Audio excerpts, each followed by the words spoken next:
irmãos, bom dia, glória ao Pai, glória ao Filho e glória ao Espírito Santo. Abra a sua Bíblia no Evangelho de João, no capítulo 1. João 1, vamos ler dos versos 1 ao verso 5, e depois vamos ler o verso 14, 1 a 5, e depois o versículo 14.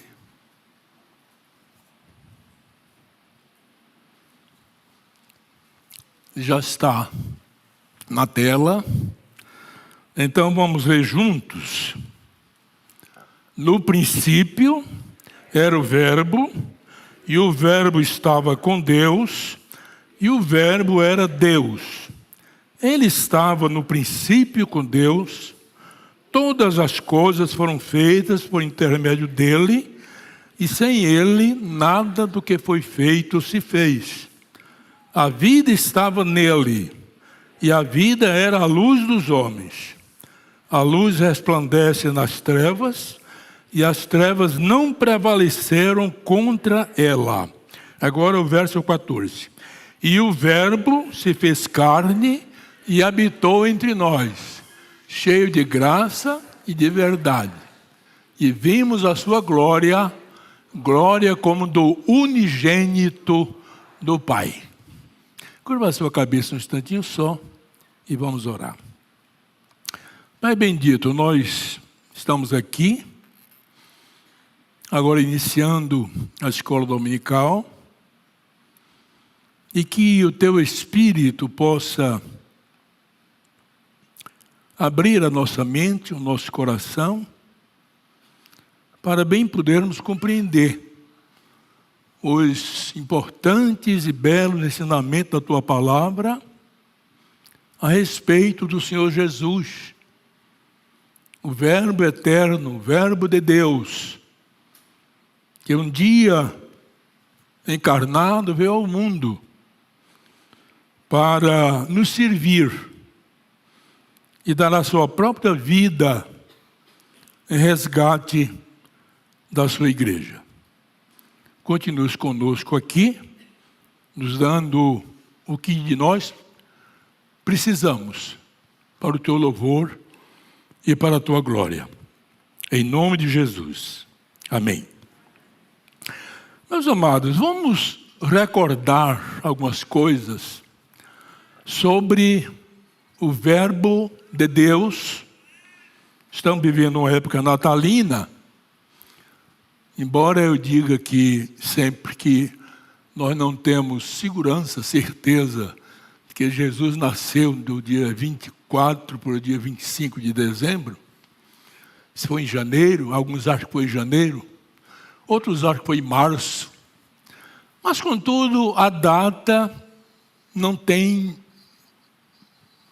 nenhuma importância. O mais importante é que nós sabemos que numa época assim, de virada de ano, Jesus nasceu lá em Belém da Judéia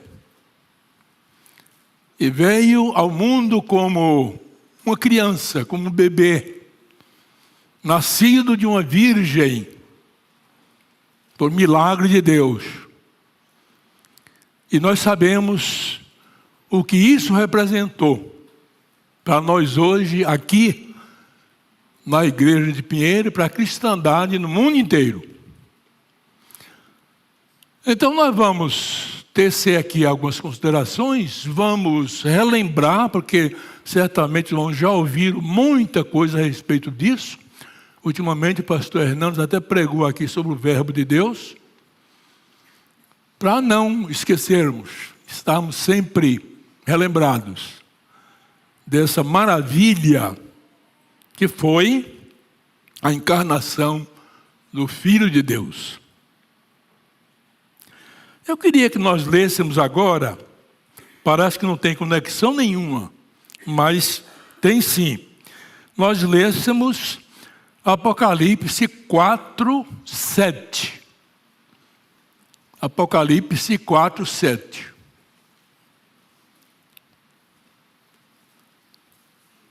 Já está no telão. Que diz o quê? O primeiro, todos. O primeiro ser vivente é semelhante a leão. O segundo, semelhante a novilho. O terceiro tem rosto como de homem. E o quarto ser vivente é semelhante à águia quando está voando. Por que lemos este versículo, até certo ponto, tão enigmático, não é? Tão figurativo? É que, ainda no século II, a igreja cristã primitiva, através dos chamados pais da fé, que viveram final do século I, século II, século III, e também no século IV, quando a igreja ainda estava muito firme na palavra de Deus. De 4 para 5, aí as coisas começaram a se modificar, e isso só lá na Reforma, em 1517, é que se voltou novamente para os princípios escriturísticos. Veja que tempo se passaram, né? Que tempo tão grande aí se passou, quantos anos se passaram, do século IV, V até o século XVI. Então, já naquele tempo da igreja primitiva, os pais da igreja começaram a estudar o que se chamou hoje no seminário como matéria da grade curricular, da harmonia dos evangelhos. A harmonia dos evangelhos, que nós sabemos, são Mateus, Marcos, Lucas e João. É dito que o primeiro evangelho a ser escrito foi o evangelho de Marcos.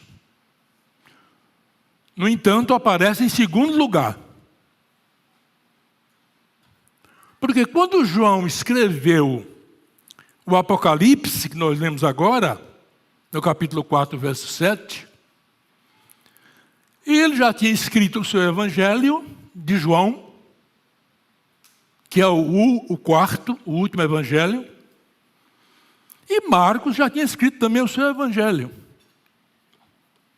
Naquela visão, ele vê 4 animais, que o primeiro tem o rosto de leão. O segundo, o rosto de um novilho, de um boi. O terceiro, o rosto de homem. E o quarto, como um rosto de águia voando. Então, nessa ordem da visão de João no Apocalipse,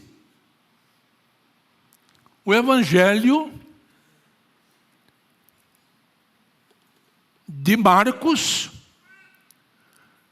não ocupa o primeiro lugar na ordem dos evangelhos, e sim o segundo. Então, o evangelho de Mateus tem como símbolo um rosto de leão, de rei.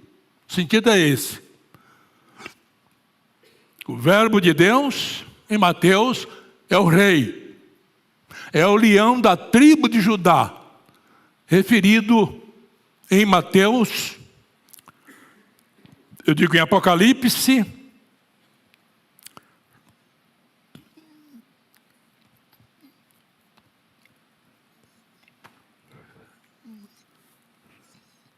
Apocalipse 5, acho que é 5, 15, 5, 14, por aí. O segundo, aí entra Marcos, que aparece como rosto de um boi, de um novilho.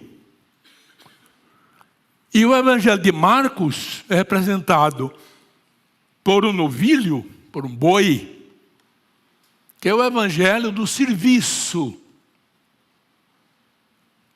Todos os evangelhos aparece Jesus trabalhando, Jesus não descansando, Jesus passando a noite em oração, Jesus curando, mas Marcos tem essa marca de um Cristo serviçal, a todo instante. O boi é aquele animal doméstico. Eu já trabalhei com boi domesticado.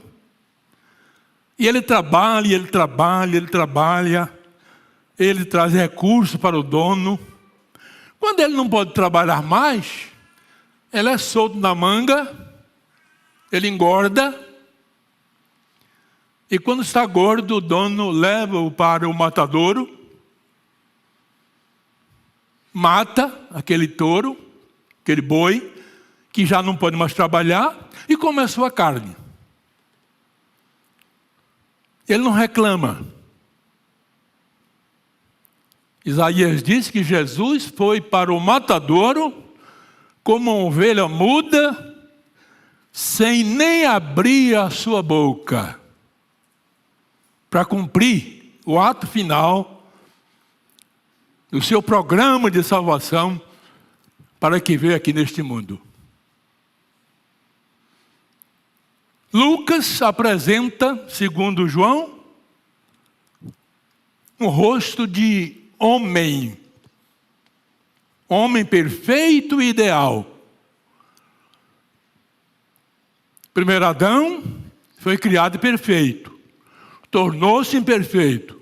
O segundo Adão, que é Cristo, esse é o homem perfeito. Perfeito, ideal, apresentado em Lucas. E por último aparece João. Mateus, Marcos, Lucas e João. O símbolo de João não se refere tanto a símbolos horizontais, mas um símbolo vertical. É uma águia voando e que desce às profunduras ou profundidades da terra para dali tirar o seu sustento. Só que em relação a Jesus, deixando as alturas dos céus, desceu às profundidades da terra, vamos ver isso daqui a pouco, não para dali tirar o seu sustento, mas para nos trazer o sustento. Ele disse: eu sou o pão vivo que desceu do céu. Quem de mim comer, não terá mais fome. E quem de mim beber, não terá mais sede. A minha carne, disse ele em João, capítulo 6, é verdadeira comida e o meu sangue verdadeira bebida. Então quem se alimenta do Senhor Jesus não tem mais fome, e quem bebe da água viva que Ele oferece graciosamente não terá mais sede. Então, veja o seguinte: os 3 primeiros evangelhos são chamados de sinóticos. Sinóticos. O que quer dizer sinóticos? Eles olham para Jesus com o mesmo ponto de vista, os 3. A linha traçada para representar os sinóticos é uma linha horizontal. Mateus, Marcos e Lucas. Uma linha horizontal. Já João é representado por uma linha vertical. Vertical. Leão, touro, o boi, o novilho e homem. Tudo aqui Mas agora vem a águia, que habita os pincos das montanhas mais altas, e de lá desce e desce até os vales mais sombrios e escarpados da terra, para dali tirar o seu sustento. Quando você traça uma linha horizontal, representando os 3 evangelhos, e traça uma linha vertical, dá o quê? Uma linha assim e outra linha assim. Qual é o símbolo que aparece? Da cruz. É perfeito. Você vê na Bíblia, tudo tem um sentido. Nada está por acaso. Tudo tem muita coisa para nos ensinar.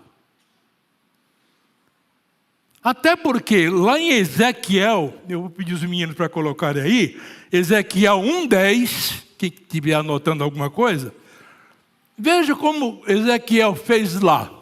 Ezequiel 1:10.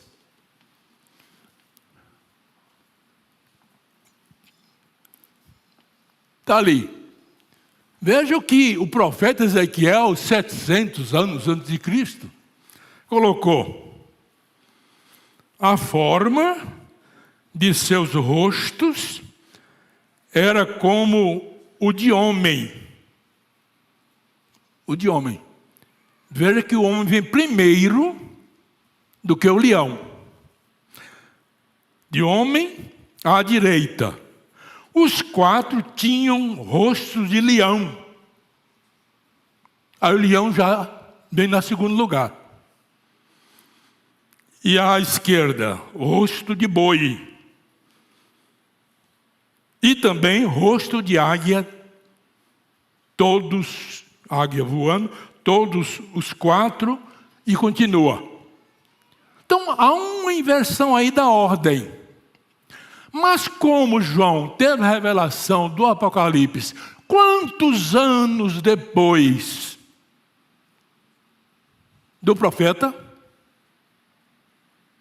E já tinha, como falei há pouco, escrito o seu evangelho, o evangelho de João, que esse evangelho em foco aqui para nós hoje, primeiro versículo principalmente. Então ele ordenou que o primeiro animal tem rosto de leão, o segundo de servo, o terceiro de homem, e o último, aí confere, de águia, que voa das alturas e desce até a terra. Eu estava lendo que a águia, se soubesse ler, se a águia pudesse ler, ela é capaz de ler um jornal a 1.500 metros de distância, 1,5 quilômetros. Que visão! Então ela pode enxergar bem a letra de um jornal a 1.500 metros de distância. Então lá de cima, ela praticamente vê nitidamente tudo lá embaixo. Até aqueles ratinhos pequeninos. Por isso,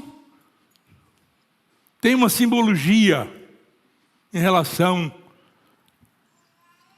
ao nosso príncipe das alturas que desceu do céu à terra. Agora, vamos voltar para João 1, verso 1. E vamos repetir, vamos ler todos juntos. João 1, o verso 1. É como João abre aqui o seu evangelho. Digamos todos. No princípio,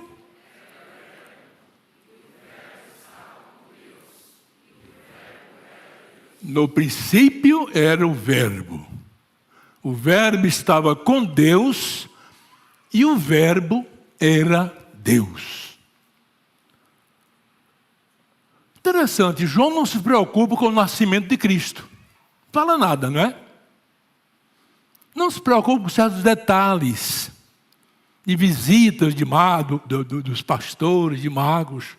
Ele entra logo assim, direto. No princípio era o verbo. Você pode tirar a palavra verbo aí e colocar a palavra logos, que é a palavra original. Logos significa palavra. Logos significa verbo. No princípio era o Logos de Deus. O Logos estava com Deus. E o Logos era o próprio Deus. A gente tira a palavra Logos e coloca Jesus. No princípio era Jesus. Jesus era Deus.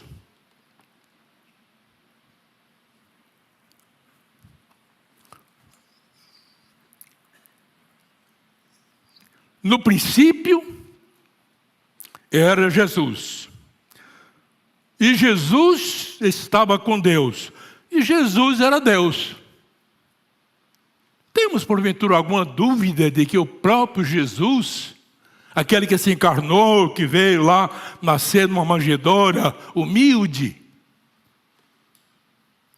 era o próprio Deus? Certamente não temos. Eu um dia estava ouvindo aquela música que é mais popular. Pobrezinho nasceu em Belém. A gente já ouviu isso, né? Eu fiquei pensando assim. Pobrezinho nasceu em Belém. Será mesmo? O dono dos céus, da terra, de tudo que existe, até porque aqui está dito, nada do que foi feito sem ele se fez. A vida estava nele. A vida. E a vida era a luz dos homens. Ó homens, busquem de alguma forma, de alguma maneira, deixem Deus comunicar esta vida. Eu estava escrevendo algumas coisinhas que eu escrevo para os grupos, aí alguma coisa assim, dizendo o seguinte, que nessa época, luzes por todos os lugares, nas praças, lá em Recife tem uma avenida assim, do lado de um córrego, de um canal, que eles iluminaram tudo, está tudo bonito, começo ao fim, com árvore de Natal, com tanta coisa, com aquelas coisas todas e tal e tal, e eu pensando, tanta luz e tantas trevas no coração do homem. A luz do Natal simplesmente não ilumina a alma humana. Quando chega no dia 25 para o dia 26, ainda alguma ornamentação fica até o final do ano, depois apaga tudo. Eu não diria começa tudo de novo. Continua da mesma maneira, do mesmo jeito. Do princípio era o verbo. O verbo estava com Deus e o verbo era Deus. Jesus. Agora, por que João, já que nós estamos aqui em João capítulo 1, verso 1. Por que João chama a Jesus de verbo? Do princípio era o Logos, era o verbo.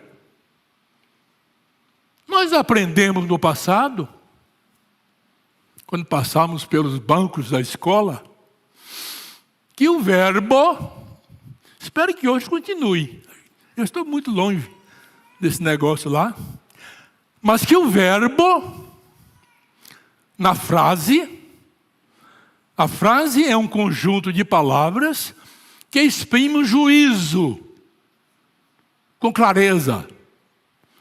Na frase nós temos um sujeito, um predicado e um complemento.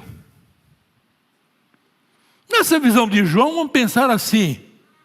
O sujeito aqui é Deus. O predicado, que é o verbo, é Cristo. E o complemento é o homem, somos nós. Dentro desse plano da salvação. Então, numa oração normal, aparecem esses elementos: sujeito, predicado e complemento. E sabe de uma coisa? Não há oração, grande ou pequena, que expresse um juízo claro do que se quer dizer, sem verbo. Sem verbo não há comunicação. Não há diálogo. Olha, diálogo, dia é uma preposição. Através de. Logos, palavra. Diálogo. Comunicação através da palavra. Ah, como João é sábio. Mas a sabedoria não vem dele. Era um homem simples. Vem de Deus. Aí ele começa o evangelho. No princípio era o Logos, era o verbo. Sabe por quê? Porque lá no Éden, Adão foi dar ouvidos à mulher, a mulher foi dar ouvidos à serpente, e o casal caiu. E por causa do pecado, e não pecaram por falta de aviso, Deus lhes havia avisado: no dia em que vocês desobedecerem e comerem daquela árvore, vocês vão morrer. Eles sabiam disso. A Bíblia é sucinta, mas tu sabe quantas vezes a serpente tenha tentado enganar a Eva. Eu ia dizendo a erva. A Eva, quantas vezes? Não sabemos. Mas um dia ela caiu. Achou que o fruto era bom para se comer, comeu e deu ao seu marido.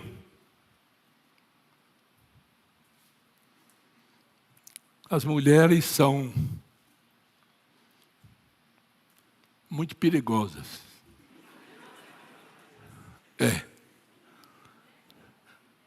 A mulher é diferente do marido. A mulher dobra o marido com muita facilidade. O marido é aquele grosseirão, muitas vezes, né, e tal, não sabe nem fazer as coisas. Quando acontece isso, ela fica muito feliz, muito contente. Nós sabemos disso. Eu vivi 42 anos com a minha querida Isis, e eu sei perfeitamente disso.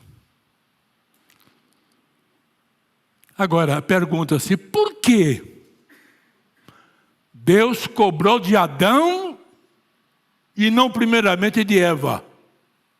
Ah, porque Adão era o responsável.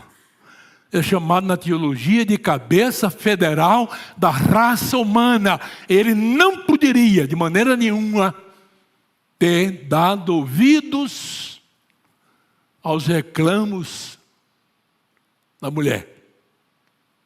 Caíram ambos. Ficaram separados de Deus. Ora, Deus queria conversar com eles, com o casal, na viração do dia, isto é, à tardinha, todos os dias. Diz Gênesis que Deus descia, a palavra descia é minha, mas vinha conversar com eles, de viva voz. Agora, eles se separaram de Deus. E quem vai formar agora, reformar, ressuscitar esse diálogo perdido? Ah, meus irmãos, não seria outro, senão o verbo de Deus. Eu disse que sem verbo não há comunicação, não há diálogo. É a única maneira do homem agora voltar a conversar com Deus. É através de quem? De Jesus Cristo, o verbo de Deus. Por isso João começa o evangelho dizendo, no princípio era o verbo. O verbo estava com Deus e o verbo era o próprio Deus. Outra parte ele diz assim, eu e o Pai somos um. Não há diferença. disse para um dos seus discípulos. Agora, o que é que o verbo representa na oração? João anda devagar. O que é que o verbo está representando aí na oração? João é o sujeito. Anda, andar, verbo andar. Devagar é o complemento. O verbo representa do sujeito uma ação. Uma ação.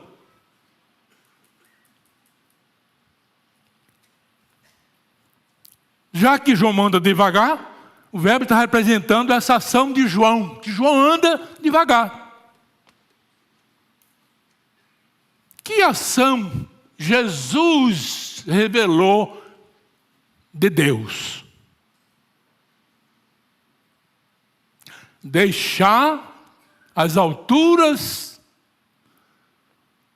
dos céus na eternidade e descer para habitar entre nós e reatar o diálogo perdido entre o homem e Deus.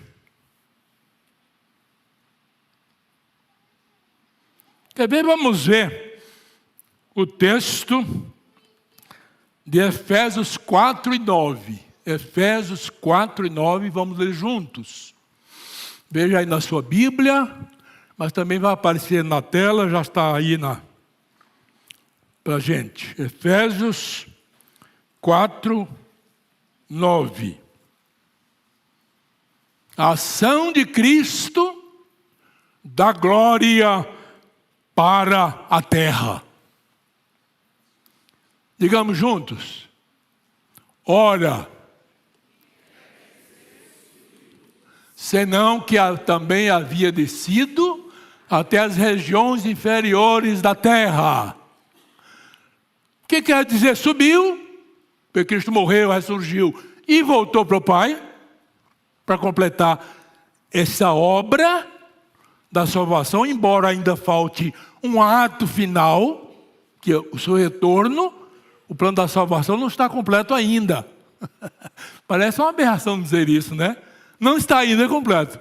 O plano da salvação vai ficar fechado quando a cortina se abrir e Jesus descer. Aí sim, tudo vai terminar e o plano da salvação agora está perfeitamente completo. Ressurreição, a igreja levada pelo Senhor, os que estivermos no mundo, e aí estaremos com o Senhor para sempre. Mas a ação é que Ele desceu e veio até nós.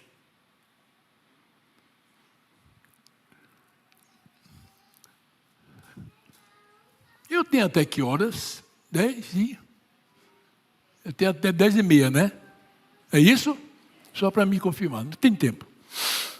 Eu pensei nisso porque eu lembrei agora de uma ilustração muito boa que eu li de um dinamarquês chamado Søren Kierkegaard. Escreveu muito esse rapaz. Ele viveu no começo de 1815, 1820, por aí. Ele é chamado pai do existencialismo cristão. Cristão, que tem o existencialismo humanístico, que é do Jean Paul Sartre, lá para a França, que não nos interessa. Mas Sartre contou que um príncipe um dia entrou numa carruagem e foi com o seu cocheiro, levando os cavalos, para dar um passeio no trigal do rei, do seu pai. E viu muita gente trabalhando, aquele sol quente. E de repente ele olhou, e o seu olhar se cruzou com o olhar de uma camponesa, que parou o que estava fazendo, olhou para ele, e ele se virou e olhou para ela, e o cocheiro continuou, e ele foi se virando, até que se perdeu na curva da estrada. Ela voltou ao seu trabalho e ele voltou para o palácio. Não dormiu a noite inteira, pensando naquela camponesa. Não suportou e procurou o pai e disse: meu pai, contou essa história. E o que é que eu vou fazer? O pai disse: meu filho, se você está pensando nessa moça, você pode ir falar com ela. Agora, dessa forma que você se veste, coroa na cabeça, vestes principescas, douradas, sandálias de ouro, não vai dar. Então, meu pai, o que é que eu devo fazer? Você tira essa coroa. Acho que mandou ele queimar os pés no sol um pouco. Vá descalço, com roupas de um trabalhador, rasgado nas costas, e se apresente lá ao homem feitor.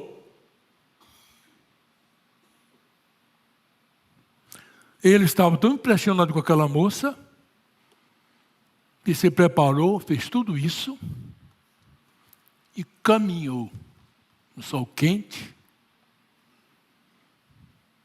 Lá se apresentou. O feitor disse: o que você vai fazer aqui? Eu quero trabalhar. Vim pedir trabalho. Feitor pródigo, né, que saiu, foi trabalhar lá como os porcos. Jesus esteve aqui entre porcos também. Sabia disso? Jesus é uma figura do pródigo. Naquele momento, passou entre nós. O feitor disse: pode começar aqui. Ele trabalhou um dia, coitado, furou os pés todos, o sol queimando. Mas no outro dia voltou no outro dia, mudou de posição, até que chegou o momento que ele encontrou a moça. E novamente os olhares se cruzaram. Não é uma história bonita? E aí ele fez tudo para estar ali, naquele mesmo eito. Não é do eito, né? Do trigal. Colhendo trigo, junto dela. Aí vê a amizade. Vê a amizade. E quando estava tudo bem firmado, ele um dia, sentado à sombra, na hora do almoço com ela, disse: eu nunca falei de quem eu sou filho. E ela, curiosa, disse: de quem então? Eu sou o filho do rei. Você é filho do rei? Sou. E eu quero me casar com você. Agora tem um porém. A festa do casamento é meu pai, o rei, quem vai fazer. Aí eu tenho que voltar lá. Quando tudo estiver pronto e ele der a ordem, você esteja aqui preparada, porque eu venho lhe buscar. A carruagem vai parar aqui na frente. E você vai comigo. Está combinado? Está combinado. Aí Soren dá um salto. Diz: ele voltou. Voltou para Deus. E agora está esperando apenas que a ordem do Pai seja dada, para que Ele volte e leve a sua igreja consigo. Aquela moça camponesa representa a igreja do Senhor Jesus. Nos representa. E nós estamos nesse compasso agora, somente esperando que o Senhor Jesus volte aqui.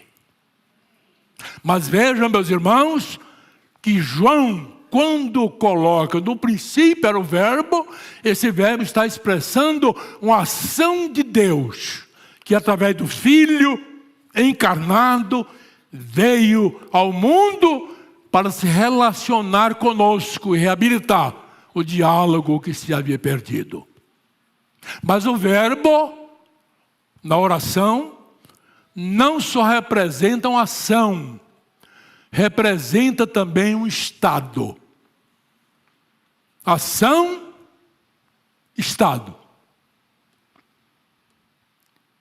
Ela colocou ali a ação, então vai passar o estado agora. Um estado. Qual o estado do Senhor Jesus que Ele nos expressou como verbo de Deus nessa oração? Deus, Jesus, homem. Sujeito, predicado, complemento. Vamos ver Isaías 53, 7. Lá agora no Velho Testamento. Isaías 53, 7. Vai aparecer aí. O estado de Jesus, que Ele representa como verbo de Deus, é um estado de profunda humilhação. A história contada do Kierkegaard tem a ver também com esse segundo ponto. Profunda humilhação. Isaías 53, 7 diz o quê? Vamos ler? Ele foi oprimido e humilhado, mas não abriu a boca. Como cordeiro foi levado ao matadouro, e como ovelha muda perante os seus tosqueadores, ele não abriu a boca. Ainda há pouco eu lembrei esse versículo. Aqui diz com ovelha muda. Podia ser como novilho mudo, para ser mais perto do versículo de Isaías 4 e 7. Não abriu a boca. Um dia desse eu conversava com uma amiga minha lá de Recife. Eu sempre mantenho contato, fui colega de colégio do passado e tal. E Dilene dizia o seguinte: eu fosse Jesus, eu não voltava mais aqui.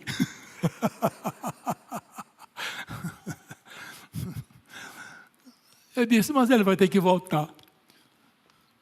A primeira vez, eu diria assim, palavra minha, coitado, veio aqui somente para sofrer.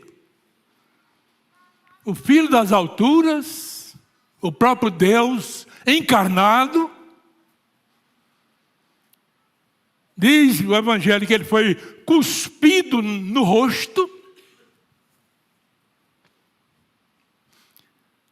Quando ele estava ali perante Pilatos. Pilatos insistindo, para que ele falasse, e ele falou alguma coisa, alguém foi lá e bateu na boca do Senhor Jesus. Na boca dele. Na boca dela, não diz não, né? Na boca dele. Imagine só. Alguém chegou por trás e deu com um caniço, com um porrete na cabeça dele. Uma cruz pesada, tão pesada que na condição humana ele precisou de ajuda, porque estava minado, para mostrar que ele tinha limites também. Precisou que Simão Cirineu o ajudasse a levar aquele troço até o alto do Calvário. Um se deixou pregar os pés nas mãos. E ali deu o último suspiro. Pai, nas tuas mãos entrego o meu espírito. Foi a última palavra das 7 que ele proferiu do alto da cruz. Antes, pediu perdão. Pai, perdoa-lhes, porque eles não sabem o que fazem. E não sabia eu mesmo não. Mas estava tudo dentro do plano de Deus. Humilhação. Isso é diferente hoje? É nada. Eu vi algumas cenas de um carnaval aí, acho que durante a pandemia, ou foi um pouco depois, alguma coisa e tal. Aqui em São Paulo, foi lá no Rio, naquela escola de samba, desse infeliz carnaval, que é um culto a Satanás, culto ao diabo, organizado, preparado, conscientizado. Um bloco onde apareciam 5 figuras representando Jesus. E uma figura representando o diabo. Aquele negócio, aquela coisa, os fios para cima e tudo mais. Ele nem é assim. Ele deve ser uma coisa muito atraente, bem diferente. E há um momento em que um daqueles Cristos, daquele Jesus, cai no meio da pista. Não sei se alguém se lembra disso. Eu vi isso. E o que acontece? Chegam daqueles diabos, daqueles demônios, e começa a chutá-lo. E ele vai rolando, ele vai chutando. Depois ele se senta. É uma blasfêmia e uma afronta ao Senhor Jesus. É isso que essa humanidade hoje está fazendo. Fez no passado, continua fazendo no presente. Há uma cristofobia sendo alimentada no coração dessa gente que se diz civilizada. Amém nada, irmão. Não é? Uma blasfêmia. Agora pode dizer amém. Mas mesmo assim, esse Cristo nunca perdeu a sua dignidade. Agora amém. Agora está certo.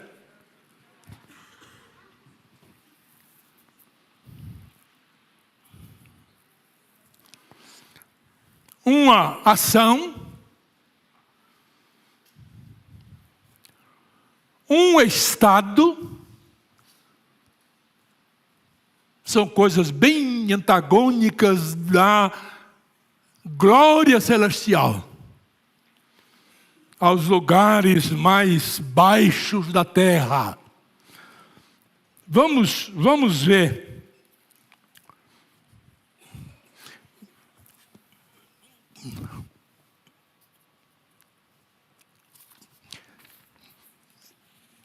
Vamos ver agora a segunda referência da humilhação. Filipenses 2, 6 a 8. Tem tempo, nós vamos ler esses versículos. 6, 7 e 8. Filipenses 2, 6 a 8. 2, 6, vamos lá. Pois ele, subsistindo em forma de Deus, não julgou com usurpação ser igual a Deus. Antes, a si mesmo se humilhou, se esvaziou, assumindo a forma de servo, tornando-se em semelhança de homens e reconhecido em figura humana.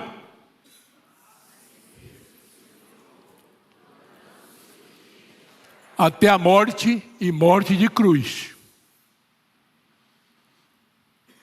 Esse texto gerou uma matéria dentro da cadeira de teologia de seminários, que é o estudo sobre a equinosis, que é o esvaziamento de Cristo. É uma preposição que significa tirar para fora. Nozes vem de mente, ou então mente vem de nozes. É que nozes. Então o nous de Cristo, que é o nous do próprio Deus, essa parte espiritual eterna, foi esvaziada. Equinoses. A doutrina do esvaziamento de Cristo. É como se ele não fosse mais Deus. Nós sabemos que os sinóticos, voltando um pouquinho só, que olham para Jesus com o mesmo ponto de vista, Mateus, Marcos e Lucas, sinóticos, eles enfocam muito a humanidade de Jesus. E João enfoca a divindade de Jesus, que é essa haste imaginária da cruz, da vertical. Os outros assim. Então, o Senhor como que se esvaziou da essência divina por você e por mim, por nós. Tornou-se um desprezo. A ponto de, a partir do seu nascimento, não ter um lugar aonde ele, digno, aonde ele deveria nascer. Ele nasceu entre os animais. Não foi nem entre as pessoas. E a partir daí, as coisas foram acontecendo, e enfrentou a morte mais vergonhosa daquele tempo. Como podia ser hoje também, a morte de cruz. Só um condenado, miserável, assassino, ladrão, ímpio, morria na cruz. Jesus morreu na cruz. Até entre dois ladrões. Ele não queria que ele morresse sozinho. Olha aí teus companheiros. Nós estamos aqui, diziam, porque nossos feitos merecem. Nós roubamos, nós matamos, nós assaltamos, vimos tudo que era errado, mas esse que aí está, nenhum mal fez, o ladrão da direita.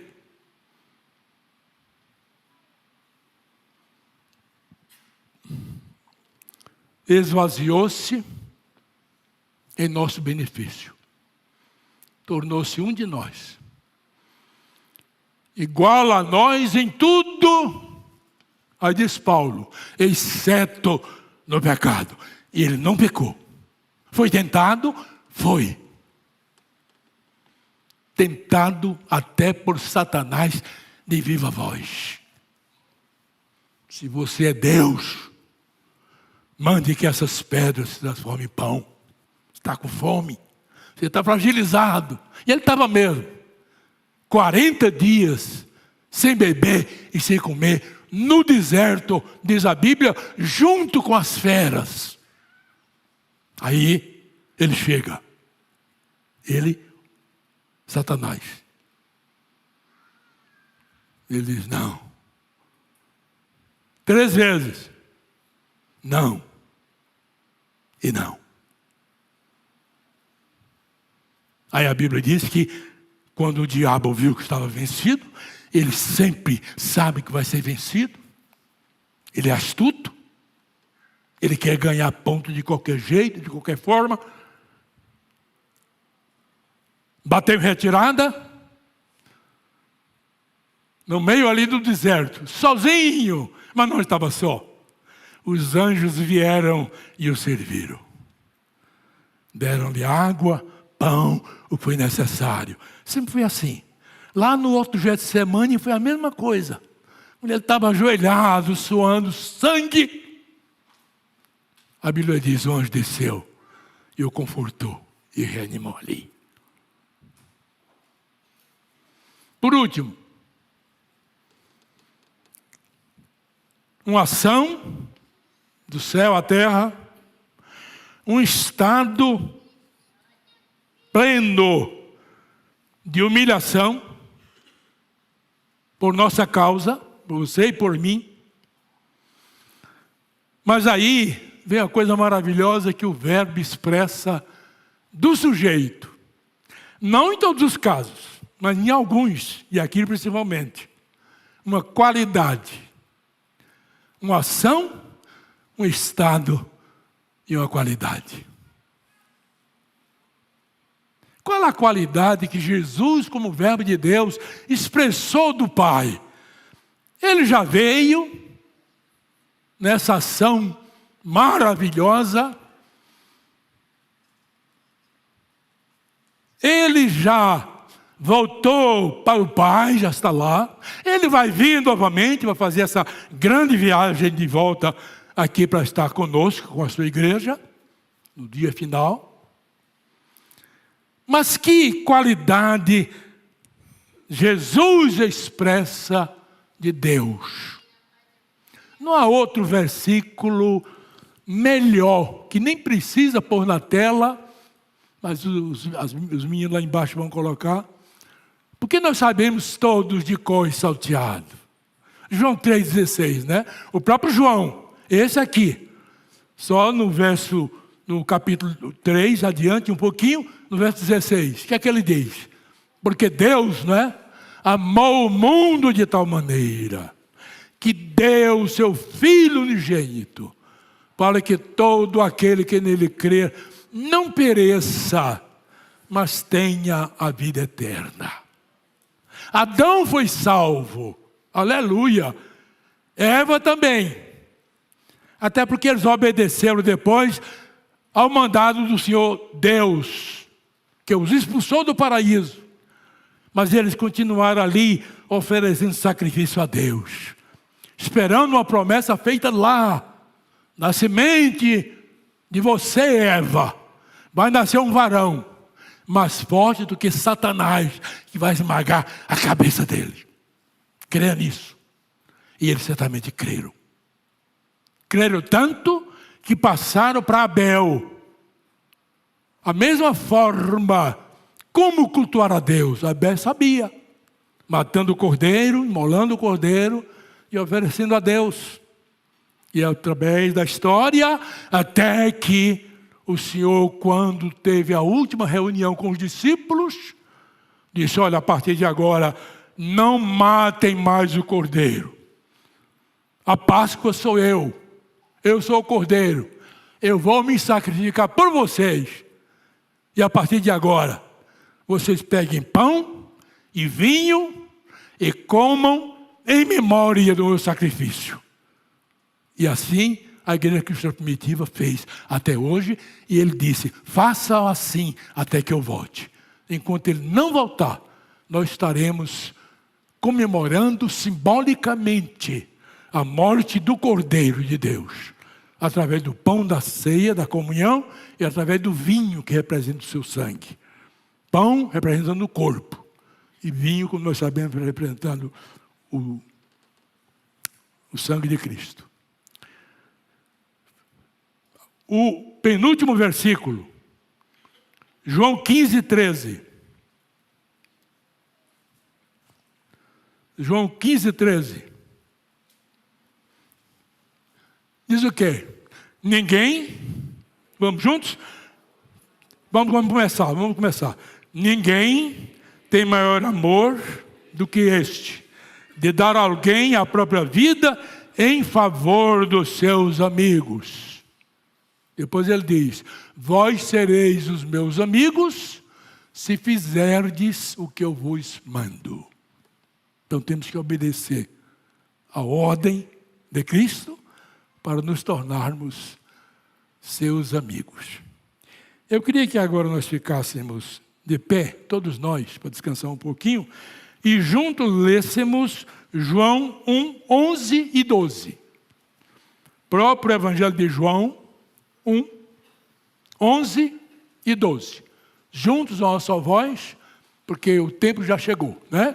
10:32 ali. João 1, 11 e 12. 11 já está ali. Olhem para a tela. Vamos juntos? Veio para o que era seu, e os seus não o receberam. Mas a todos quantos o receberam, Deu-lhes o poder de serem feitos filhos de Deus, a saber, aos que creem no seu nome. Amém? Você é filho de Deus através do Senhor Jesus? Levanta a sua mão bem alto. Somos filhos de Deus. Eu tinha um presbítero lá em Natal, onde eu comecei o meu ministério, naquela igreja central de Natal, há muitos anos, há 56, 57 anos já passados. Ele dizia assim: meus irmãos, pregando na praça, em cima do caminhão, com aquele bocão de microfone na cabine do caminhão. Lembra aquele, alguns lembram daquele bocão? Meus irmãos e amigos, o diabo tem colocado no coração das pessoas uma mentira deslavada. Isso na praça pública. E a mentira é dizer que todo mundo é filho de Deus. Não. Todo mundo é criatura de Deus. Só os lavados no sangue do Cordeiro. Como Jesus diz aqui, entre nós, através de João, que ele veio para o que era seu. Veio para os judeus, sua casa, seus irmãos. Mas eles não receberam. Pelo contrário, mataram Jesus na cruz. Mas diz agora, a todos quantos o receberam, deu-lhes o poder de serem feitos filhos de Deus. Amém e aleluia. Senhor Deus e Pai, aplique-se o Senhor mesmo pelo seu Espírito Santo de luz, as palavras, as informações, as lições que aqui aprendemos segundo a Tua palavra santa a respeito do Senhor Jesus, o Verbo de Deus, que expressou a ação do Pai, revelou um estado profundo de humilhação, mas que expressou também a grande e inaudita qualidade do amor que nos atingiu e nos alcançou, nos redimiu, e agora nós somos, pela Tua graça e misericórdia, filhos do Deus Altíssimo, aguardando a volta do Senhor Jesus a qualquer instante. Possamos dizer sempre, como diziam os do passado. E assim termina a Bíblia dizendo: ora vem Senhor Jesus. Amém.